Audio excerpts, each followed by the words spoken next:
Welcome to CMV Productions Presents. The goal of this podcast is for those of you who have businesses or those of you who are thinking of going into business to get insight into what other business owners are doing. So hopefully you'll learn from the process. You can apply what we've gone over to your business, and hopefully that will help you in growing your business, which will help us all. And we hope that you enjoy it. We hope that you subscribe, and we look forward to learning together.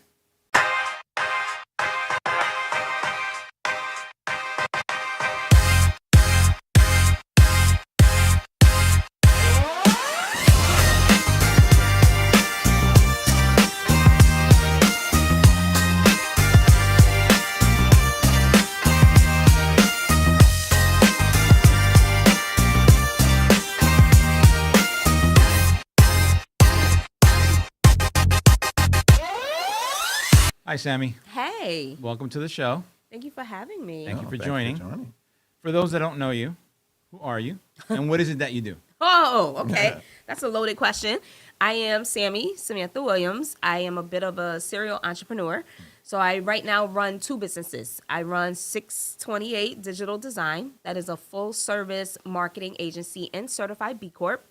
And then I also run a nonprofit, which is CMWP Foundation, is an entrepreneurial support organization empowering Black and minority men, women, and children entrepreneurs. Right. Okay. Why start 628?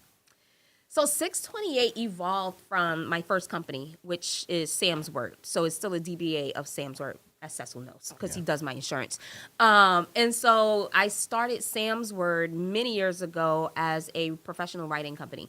And so I was writing on the side while working full time. And I was doing things like business letters and resumes.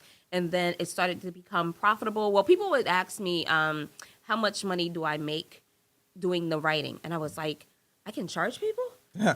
And then I started charging people, and they were like, well, how much have you made? And I was like, I don't know, I never tracked it. So then I started keeping a spreadsheet, which even though I still use QuickBooks, I still rely on my spreadsheet every single day. And so I started a spreadsheet, and year over year, started making more money. And I was like, oh, maybe this should be a company. And then I had a cousin from Queens who was kind of just looking for money, and she was like, can I be your assistant? And I was like, I don't need an assistant. I work full time. She was like, no, you need an assistant. And so I hired her, paid her. She was happy. But she designed the Sam's Word logo. She built our website, started social media. And December 2015 is when I launched Sam's Word. But then over the years, I would hire women. I always hire Black women creatives. So I would hire women to help with the writing projects. And then those women had different skill sets. So we were designing logos, building websites, managing social media. And as we got better at the things we were doing, I would add it to the website. And then it was like, this doesn't look like a writing company anymore. And so in 2021, I evolved it from Sam's Word to 628 Digital Design and just rolled in the writing to our services, which is pretty much a differentiator too, because there's not a lot of creative agencies that do writing. They can build a really dope website with no words. They can make really good marketing materials. They look great, but it has the lorem ipsum on it. There's no words. And I partner with a lot of them. So that's fine too. It's worked for us. And so I took my son's birthday, because Sam's Word was, Sammy's Word, right? It was my company. But I wanted to do the same thing when I started 628. And I was like, how do I make it personable? And so his birthday is June 28th. And so I started 628 Digital Design, and we just kept going. Nice. Very good. Very good. How did you actually get into writing? It came naturally to me. So I realized it when I was doing my undergrad. We had you had to write your 5-paragraph essays, and I would knock it out. Bing bong, it's done. But my classmates were struggling, and I was like, my son is a math guy, so everything is methodical for him.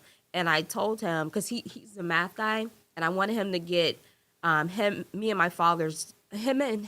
and his father's good skills, right? So I do writing and reading, and his father's really good in math, and I'm like, he'll get both, and it'd be amazing. And no, he hates reading and writing and all that. And then I told him, when I think about it, writing is like a formula. When you're writing these 5-paragraph essays, you're following a formula. And if you can follow it, and now we have rubrics and everything, if you follow it, you'll be able to pull it together. Like a paragraph has a certain structure, a sentence has a certain structure. And then when you're pulling together a bigger piece of written information, you're just following that structure. Right. And so I realized my classmates struggled with it, and I'm not getting it out. I'm like, what's the next thing? 5 paragraphs? It's Right. simple.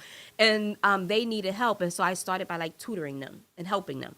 And then people in my family, they just knew I was a strong writer. I don't know how, but they knew I was a strong writer, so I was doing everybody's resumes. I was doing they had a issue with their HR department or something. I'm writing their letter for them.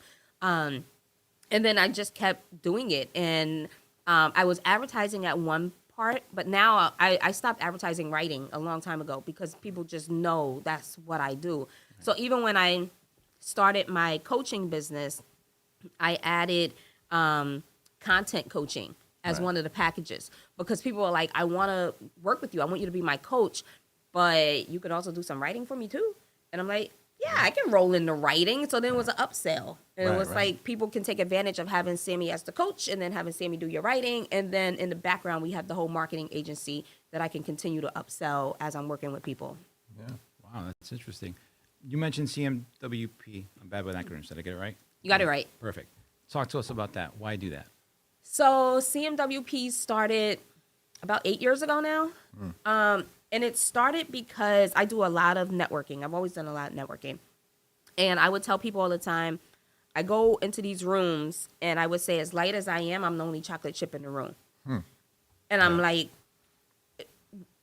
we understand the difference of networking with people like who look like us Right. versus who don't, right? So I've gone to networking events where I hand out flyers and business cards, and they will literally hand it back to me and say, I don't even want you to waste it. You can keep that. Right. Don't give that to me. I was networking with a group in Brantford when I first started. So I'm sorry. Let me stop you right there. So what do you tell people, right, who are in that situation? How do you deal with that? What do you tell people like, hey, don't let that like, what is your message? Well, for let's preface that a little bit. So the person that asked you, that said, "Don't give it back to you," what was your thought process when they said that? What was the reasoning you thought that they had behind that? And then let me know how what you.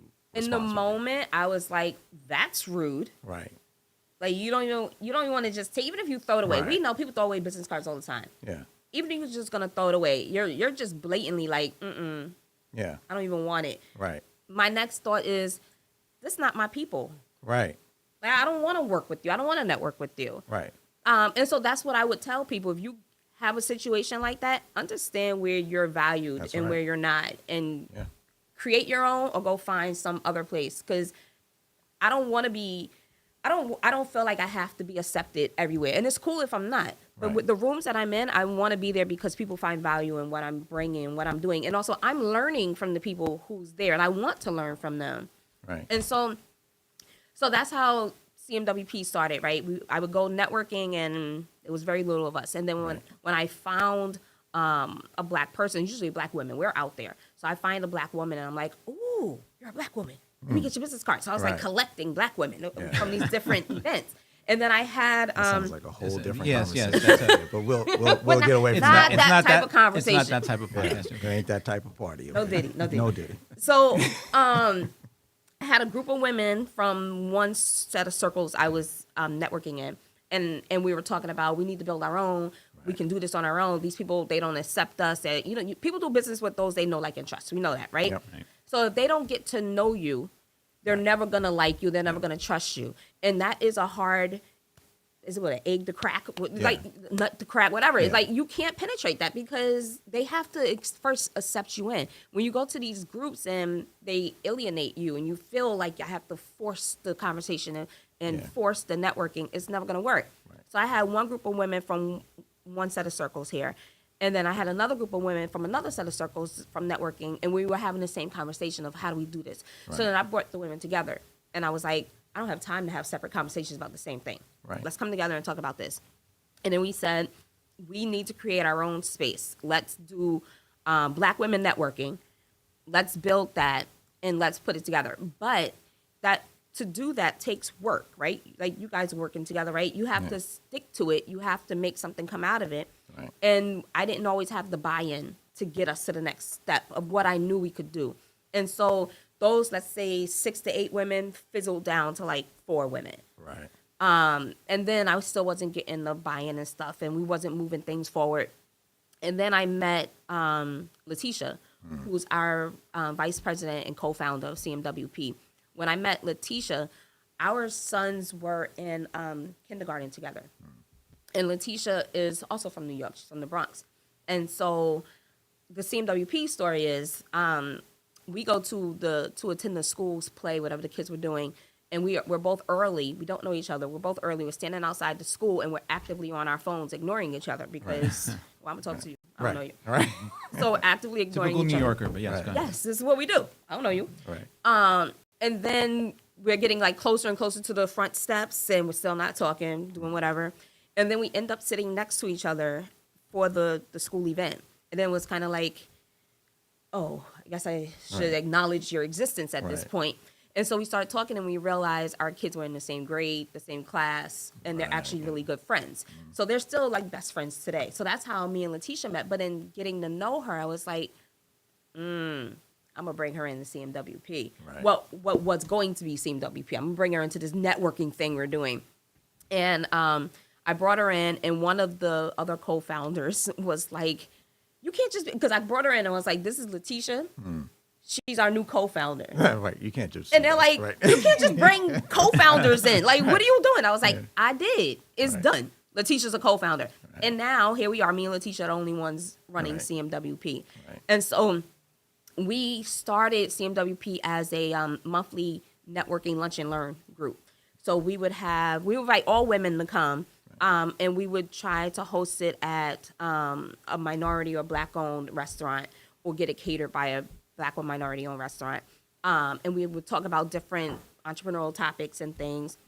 And we were trying to grow a membership. So this was before COVID, so we started like 2018. And we had paper membership applications, and we would have these lunch and learns. And 40 women would come to the lunch, but nobody would become a member. And we were like, I don't understand it. So we had like 6 members, which were like the co-founders. Right. And we're like, how do we get more members? So March of 2020, we were planning a membership drive. Right. And then that got shut down because it was March of 2020, COVID. And so then we pivoted and said, let's do a virtual membership drive.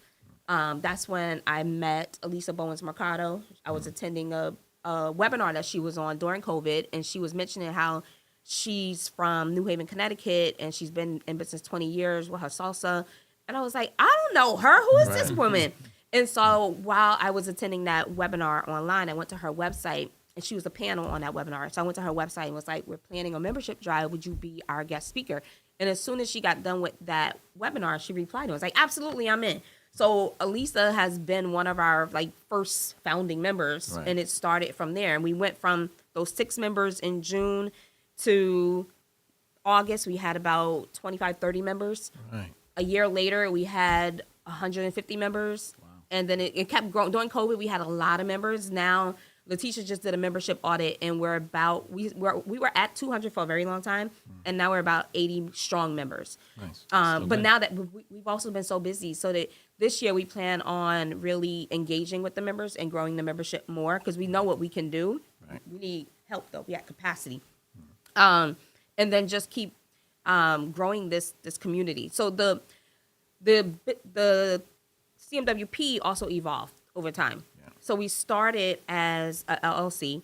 We started as a lunch and learn monthly group that we were doing. And then during COVID, we realized that we really should be a nonprofit. So it started as the collaboration of minority women professionals. That's what CMWP comes from. And so we formed a nonprofit that now serves Black and minority men, women, and children. And then we rolled the membership into the nonprofit. So similar to like a chamber, how they have a women in networking group. Yep. It's the same exact thing. So we serve all, but we do have a membership for women. Got it. Nice. So if someone wanted to join, where do they go? What do they do? CMWPFoundation.org. Become a member. It's $25 a month or $199 a year. And if you do the annual membership, you also get extra perks like free membership to local chambers of commerce. We have tuition discounts to 3 colleges and academic institutions where you get 15% off your tuition.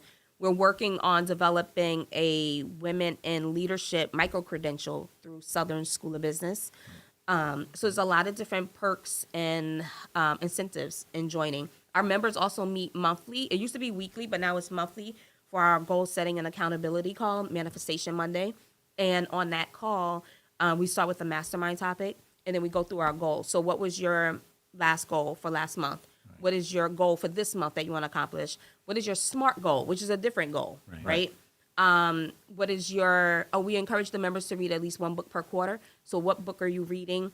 Any events and promos that you want to tell us about? And then last year we folded in your fitness goal, because health is wealth, right? That's and right. you got to be taken care of. We talk about holistic entrepreneurial wellness. Right. And so health is about a part of that. So we now hold our members accountable for some type of health. You know, the women may say, I want to get up and walk 30 minutes one time a week or 3 times a week. Or I'm working out twice a week. I now want to do it 4 times a week. Right. Some say, I want to pray more. Part of my health is reading my Bible and praying more. Mm-hmm. So whatever it is that they want to work on, we're just there to help them hold themselves accountable. Nice. So the whole point of this podcast that we're doing is really trying to help small business owners that are looking at this. They look at your company, look at what you're doing and say, okay, where can that benefit me, right? So one of the things that sort of stood out with what your conversation was to me was the networking piece of it, right? And understanding that you don't have to force yourself into networking with people that don't want you there, right? So, and your process was, okay, if you don't want me here, that's fine. I've always said I'm never going to beg for a seat at someone else's table when I can build my own. That's right. Like I'm not going to do that. You're not going to, because that's uncomfortable in itself. Right. And you're still fighting this uphill battle where these people don't want you here. Right. Yeah. And even in business, I've gone through lots of things in my 10 years in business. And one, I was asked to remove myself from a board. So I was on several boards of directors. And I could talk to you about it sidebar later. But I was asked to remove myself because I was told that my nonprofit, CMWP, had became one of their biggest competitors. Really? And that they see competition here. And they asked if I saw a conflict of interest. And I was like, no, I see opportunities. Like, let's go, let's partner. Like, what are we doing? Let's dominate. Yeah. And they were like, no, it's a conflict of interest. And I fought it. And I was like, I don't understand this. Like, we could do so much good together. Like, this is giving crabs in a barrel mentality. Yeah. It's giving scarcity mindset. Like, there's more than enough opportunity for all of us out there. Right. And so I was told if I felt like it was the wrong decision, I could pitch it to the board and help the board understand what why this was a mistake that they were asking me to leave the board. Right. My mentor at the time, because I was hurt. I was heavily hurt. And my mentor was like, they don't want you there. Right. And she was like, you don't want to fight to be somewhere you're not wanted. Yeah. She was like, they see you as competition. It's sad, especially for who that organization is. It's sad, but what are you going to do? So then I said, when I talked to the board, I said, I understand this is what y'all came to. Right. But humbly, if you thought I was your biggest competition while I was on your board, what do you think is going to happen now? Right. Exactly. You just created a beast. Why would you do that? Yeah. Right. Why would you do that? Now I'm focused. Right. So Scott, to holla at me, man. but I've seen it a lot in business. And so don't fight to be somewhere you're not wanted. There's more than enough opportunity. You was talking about one of the new groups that you're in. Like, there's more than enough. And if you don't find the group, create the group. Right. Yeah. And I think that's a big part of, starting us, especially if you're talking about a small business, right? When it's typically just you. Mm-hmm. And, you get that, you maybe got a credit card, you put everything on the credit card. And Been there. Right? And you got to figure out, damn, I got to pay that credit card at the end of the month. But then you start figuring out, like, okay, where I'm going to go, what I'm going to do. And some people may get to a desperate point in that situation where it's like, I've got to get to know these people. Instead of really just saying, you know what, why don't I just go to the people that want to know me? Mm-hmm. And that's a big piece that I think a lot of small business owners really, they really fall into a really bad situation. That happens too with small business owners when they start, because they want to outside of networking, they need sales, right? Yeah. So they go to the people they know. They go to friends and family. They Yeah. go to Facebook and they're like, hey, I just started this lash business. You should come and check it out. Yeah. Those are not your clients, Nope. right? They don't believe you. Right. They Yeah. they saw you in diapers, and now I'm supposed to pay you for something. Yeah. And so it's like, and I came to that point too. It was like, I can help you with your resume, but I'm no longer doing it for free. Right. And it costs dollars. Right. It costs money. It costs money. It's Yeah. an investment, Yeah. right? But yeah, you knew the Sammy that did this for free. That Sammy don't exist no more. Right. Right? Today's price is not yesterday's price. That's right. That's Right? And so when you're just starting out and you're trying to build your book of business, you have to understand those people, they more likely want you to do it for them for free so you can build your portfolio Right. at least. And at some point, fine, you want to do that. But then once you start charging and put an emphasis on your pricing, you're going to realize those are not your clients. Yeah, that's right. That's 100%. And your biggest thing is there. What you said is they gotta sell. You got to sell. Right. Because how you going to pay that credit card bill? That's right. How you gonna do it? It's like, and you know, we were talking about this earlier, and Vic, you might remember us discussing this about like restaurateurs, right? It just as an example, but this goes to any other business. You may have you might be the greatest cook in the world, right? You open up that restaurant, and then you say, I'm gonna open this restaurant. Everybody's gonna come because my food is great. It's more than that. Right. No, it's like that's the last thing you're going to be doing. What you're going to be doing first is marketing it.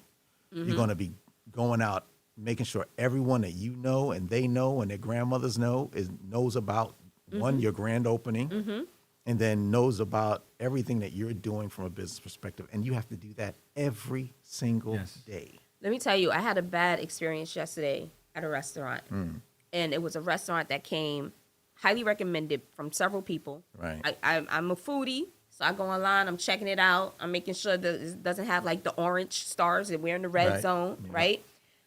And it was horrible. So much so, I started my post about it, but I didn't finish it. So I took my son to dinner and a play yesterday. I'm not even mentioning the dinner part of it in my Right. post Yeah. because it's, no. Yeah. Right. And so at this restaurant, it had all the vibes, right? Right. Yeah. But then we start from the very beginning. I made reservations. Make the reservations that says we give you 5 minutes leeway, Right. and then you lose your reservation. So now it's 10 minutes past the time we're supposed to have been there. We're waiting. You gave me 5 minutes. How many minutes am I supposed to give you? Right. Right. That doesn't work both ways. Do I get a discount now Right. because I waited 15 Right. minutes to sit? Yes. Yeah. Then the server was slow. It took forever to even, you know how you sit down, can I take your drink Right, order, yeah, yeah. your appetizer, whatever. What do you want to drink? Yeah. 15 minutes before we could place a drink order. Then we waited another 30 minutes to get said drinks. Okay? Then I had to flag the waiter down. And I'm like, can we Lord. get our drinks, please? Yeah. And he's like, oh, yeah, I'll go grab them for you. So he says the issue was my son ordered a mocktail, and they didn't have that mocktail available. That's not 30 minutes. 30 minutes, though? Yeah. That's not 30 30 minute minutes? mocktail. So then I said, we're going to put in our appetizers, and then we'll do the entrees. So then we put in the order, and the food starts coming out. Food's still delayed, but the food starts coming out. They bring everything at once. This is a very small square table. You got a bunch of food. There's- yeah, no place to eat. Yeah. So they bring out all Right. my food, my apps, my entree, and I'm trying to move things around, and then I'm like, when's my son's food coming? Right. This is not like 5-8 minutes later. Yeah, you're well into this. Yeah, Where's his food? yeah. Oh, it's on its way. It's on its way. Then they come with his appetizer, follow maybe 5 minutes later by his burger that he ordered. But now we need to leave to make it to the play. Now I got to track down the waiter again. Just to get the bill. This is an interesting point. We were actually talking to our buddy Chris earlier Yeah. about being an owner versus the operator. Mm-hmm. How do you deal with that, right? Because there's the creative piece, right? The piece that you really enjoy doing versus, okay, but I still need to do these other things, whether it's Right. selling, whether it's accounting. You mentioned that your Excel spreadsheet. How do you manage that? So for me, it's different because I'm not a creative, and people will tell me I am because I'm creative about entrepreneurship, I guess. But I'm not a but graphic you're a designer. writer. I'm a You're a writer. writer, yeah. I'm a writer. But even back in the day, I was trying to outsource that, right? Okay. And gotcha. so I'm more in a CEO mindset. I'm not building websites. Like if I have to jump in, I'll do what I need to do. I've been up at 1, 2 o'clock in the morning, which maybe once a year that will happen, Right. trying to figure out something or meet a deadline or somebody, I have to fire somebody and now I have to step in or I need to Right. hire somebody. But I have the CEO mindset where I'm not the creative. I tell my team all the time, my goal is to be on the beach somewhere. I can pull out my dashboard. I can see how we're performing, and the company operates without me. That's my goal. I don't want to be in a day-to-day trenches, Yeah. right? I don't want to do that. And so, unfortunately, we're in a place right now. One of my independent contractors gave her notice 2 weeks ago. So the 31st was that Tuesday, is her last day. But it came to a point of, and I can talk about it because me and her have had these conversations. We all know what it is. And it came to a point of, am I going to fire you or you going to quit? Right. Because this is not working. And I should not, in this role that she was in, that's like my right hand, right? So I should be able to walk away and you got the company. Right. And now it's been months and months and months later. We haven't even made a year with her on the team, but we never got to that point where I could walk away and know that Right. I trust that it's handled. And she admitted to me too. She knows that she's not the person that I need for this role. Right. She knows that her staying in this position will hold the company back. It will hold me back. And we're friends. Yeah. So she's like, she'd rather just walk away now so that we don't tarnish our friendship Right. and relationship. That's good. That's good. And I respect that because we know what it is. And we've had many conversations. Like, we know if it's working, it's great. If it's not, but my goal is CEO. Yeah. I want to be hands off, running the company, and other people are doing what they need to do. And I have somebody who makes sure everybody does what they need to do. Yeah. That's unfortunate, though, that a lot of businesses don't, a lot of business owners just starting it, don't get to that level. They don't see it. They don't see the end. Yeah. Like, I think when you're starting a business, and this is my opinion on it, you're starting a business, the first day you have to know how it's going to end. Mm-hmm. Where do you see it ending? Like, where are you ending up at the end of this? So whole thing? I do a lot of training and development. Right. And I'm blanking on it, but the term for when you end, what is it called? Your We're gonna have to edit this out. yeah, edit this out. Yeah. But it's Yeah, I not know your succession planning, but like how you gonna when you close the business, like What's the end goal? exit strategy, your exit strategy, right? Thank you. So I've gone into business programming where they're like, what is your exit strategy? Right. Yes, you want to grow the business. Yes, you want to be profitable. What's your exit strategy? Yeah. Are you selling it? Is it going to be employee owned? Are you giving it to your family member? What is your exit strategy? Yeah. And people aren't thinking that we're starting a business. Yeah. I'm excited. Let's Yeah. go. All happy and fun. Yeah. It's all going to be great. Until you get into what I call that entrepreneurial insanity. And you're Yeah, like, that's right. why did I do this again? Like, I don't understand. There's different ways to make money. Yeah. Why did I pick this one? Yeah. Yeah. And that comes to our next question about passion versus skill. Right? Now, to start a business, everyone tends to have a passion, right? So, and we have a skill associated with that, but what's really going to drive the business and I think we kind of talked about this already, but what's really going to drive the business when it comes to I always say there's a Venn diagram of like, what do you like to do? Right. What are you passionate about? Yeah. What are people going to buy from you? Mm-hmm. Yeah. Yeah. And realistically, how much money can you make doing this thing? Right? And then there are people who go into business not because they're passionate about any certain thing. They just want a business. Yeah. Yeah. Yeah. And I see it in the federal contracting space where their business is to be SW enterprises. And then what they do is they go after federal contracts as the white label, but then they hire people to do whatever that contract says. And they're just the pass through. Right? So their passion is making money. Making money, that's it. Yeah. And, they may niche down and say, we're only going to go after marketing contracts with the government, or we're only going to do like manufacturing with the government or chemical base with the government. But whatever comes in, I have these other companies that I will tap into, and I'm just overseeing the project. Right. And then you have the people who are like, I do makeup really, really well. Mm-hmm. Look at my my friend, I did her makeup, I did it for her prom and whatever. And then they're like, now I'm going to make it a business. Right. Now it's SW Boutique, and I'm going to do everybody's makeup. Yeah. And then they get tired of it. Yeah. Because they don't think about the taxes, the insurance, Yeah.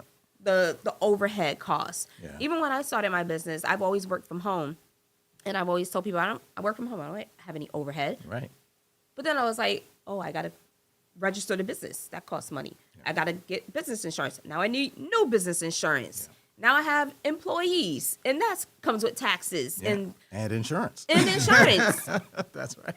Right. So even when you think you don't have the overhead, there's some type of added cost. And you really, we talk about pricing and things, right? You really have to figure out, how does that passion project, that passion thing that you're doing make you money and enough money for you to pay your bills and then to pay other people if you need it, but then also to save, because in entrepreneurship, you are your own retirement plan. Yep.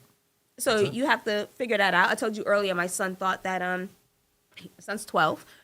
He's a retired entrepreneur. And he Good thought, for him. Yeah. yes, very proud of him. Yeah. But he told me when it's time for him to retire in real life, it's fine because the government will give you $401,000. Yeah, I love that. Yeah. And I was Why, like, really? I'm No. retiring tomorrow. I'm retiring right now. And I'm like, that's called the 401k that you put in. And if you have a good employer, they may match it. Oh, Lord. But That's in so funny. entrepreneurship, we don't have $401,000. It's like, what are you talking about? You got $401,000. You missed it. You missed it. You know what? I'm retiring too. That's it. Close the business. Like he says, he finished his business. I'm That's it. finishing the business and I'm retiring it with my $401,000. Nice. Awesome. Great strategy. Love that. It's beautiful. Sammy, is is there anything that we haven't touched on that you would like to discuss? Oh boy. I mean, that's a No, loaded go question. ahead, I man. don't know. I don't know what we haven't discussed. I think right now the business, I mentioned pivoting during COVID with CMWP. I pivoted with from Sam's Word to 628. I focus a lot on filling the gaps, what's missing. Right now, what I'm finding that's missing is teaching businesses about corporate and federal contracting. And that's the next thing that I'm niching down in this year. And I do it on both sides, through my nonprofit and through 628. So in 628, I created an accelerator program, the 3 C's of corporate and federal contracting. Right. And we have 14 participants. And I didn't even advertise it because I collected my participants from people who attended webinars about these 3 C's. And then during the webinars, I would say, and this came, we build the plane while flying it, right? So literally, I was about to do a webinar for the New York City Women's Business Center. And I was talking to one of my AI strategists and coaches, and he was like, why don't we have accelerators for our own businesses? Like, people follow us, people trust us. We can do our own cohort. And I'm like, we could. And he was like, you should do one for this webinar. And I'm like, my webinar's in 3 hours. And you think I can create an accelerator program in 3 hours? AI. And did. And so in that first webinar I did, I hurried up. I created a Calendly link that was able to accept payment. So if you attend now, if you register now during this program, you can join for $99 through this link. Then I was like, so I took that link, made it a bit.ly, made it a QR code, put it in the PowerPoint presentation. Then I was like, because as we do, I'm like, I feel like I need to give them something though. Right. So then I had AI asked for a worksheet about the 3 C's. AI, Claude, gave me this it's like a 7-page workbook. And I was like, and there's like one error in the whole workbook. Of course I know it's because I'm a Virgo. Right. And I'm like, I don't care. This is dope. Like, they're going to take this. So I turned that into a QR code, in a bit.ly, put that on the slide. And I did 3 presentations. So in the first one, I'm like, join this accelerator. It's the 3 C's. We're going to go through it. And they were like, when does the accelerator start? I was like, I don't know. And they were like, okay, do you know how long the program is going to be? I was like, I don't know. I said, listen, I literally built this 2 hours ago for y'all. Right. I'm still in the process of building this program. I don't know everything it's going to include, but you get in for $99. So I did 3 webinars and people registered. And then I was like, oh, more people are registering. And so then I'm talking to AI. Help me build this program, please. Yeah. What should the structure be? Yeah. And so we now have 14 participants, and I had to cut it off because the participants all get an hour consultation with me. We're meeting twice a month to go through everything, and I'm at capacity. I'm the only one doing it. And so I'm like, I had to cut it off and using this as a beta project to see what I'm going to do with it next time. So we have the 14 participants. I have guest speakers coming in. Guest speakers are in the supplier diversity world. So, you know, you have people, there's a woman coming from Liberty Mutual. The supplier diversity people are when you submit your information to that company, their job is to know the minority, women, certified people. Right. And then when their organizations are looking for what you do, their job is to pitch you and to say, no, I talked to Sam. I know she's really good. You call 628. That's their job. Okay. So I have supplier diversity people coming in. I have other certified WBs, women business enterprises, and different professionals so that the participants can see the different aspects of what it takes. So the 3 C's are your capability statement, your certifications, and your corporate bio. Okay. And it's like a hidden 4th C, which is the connections, because you need the connections with these people. You have to build these relationships. Right. So I'm doing that through 628. I also have a contract with Advantage Valley in West Virginia, where I'm a certifications consultant. And the businesses, it's all virtual, but the businesses in West Virginia get 10 hours a year to work with me so that they can get certified. And then I do quarterly webinars like I did here about certification in corporate and federal contracting. Wow. And so that's all through 628.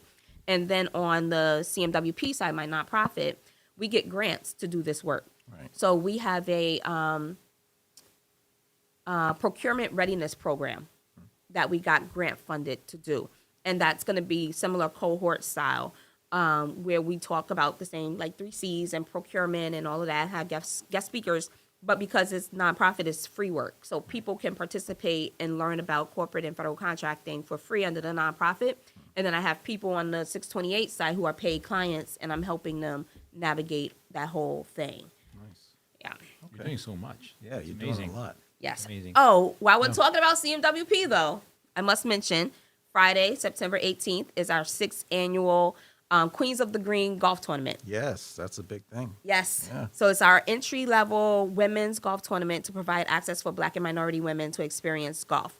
So all women are invited to golf. All you have to do is pay and show up, and we give you golf clubs. You get a matching shirt. Most of the women wear white skirts, and we're cute. We start with the golf lesson, and then we go out and do 9 holes. We don't even do the whole 18. We give the ladies some liquid encouragement to help them while they're out there. Nice day, loosen up. Loosen up on the golf course. Water, correct? Water. It's all water, people. All water. And we give them little mini speakers for their golf carts. Nice. And then each foursome is paired with a golf guide who are men who know how to golf. You guys golf? Yeah. Okay. Okay. Yeah, I golf, but I wouldn't take advice from me. No. So because the ladies are starting out, the golf guide just tells them, like, this is how you navigate the golf course. Oh, I can definitely do that. And I'm a pro at that.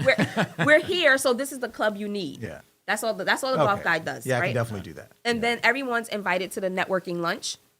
And the golf tournament is also a sponsorship fundraiser. And so a scholarship fundraiser. So proceeds from the golf tournament goes toward a scholarship for a Black or brown student enrolled in the STEM program in Connecticut. And we also provide free childcare for the golf tournament, which, like I said, I like to fill the gaps. I don't know any other golf tournament with free childcare or even paid childcare. That's right. All right. But we want the women on the golf course. So Friday, September 18th, is going to be at Ailing. Every time I say it, All In or Ailing, I get correct. I don't know. I'm from New York. However y'all want to say it. Right. It's going to be at the golf tournament, the golf club in New Haven. All right. Yeah. Okay. Your New York accent just came It out. did? Right there. It did. Holy cow. Yeah. It always does. It slips up. It always comes out. With so much happening, what is the best way for people to find you if they want to follow you? They want to At No. 628 Digital Design on everything. 628 Digital Design. And for my nonprofit, at CMWP Foundation on everything. We'll put that all in our show notes. Awesome. Find you. Thank Awesome. you. Well, Sam, thank you very much. That was a lot of talking. Thank you for having me. Yeah, Lord. it was great to have you, and we really appreciate you coming out and telling people about how you did things in your business, and hopefully people can learn from this and do something better. And Yes. move forward. You could do it. You could do it. Yeah, it's Thank all you, Sammi. possible. Thank you. Thank you. Thank you. All right.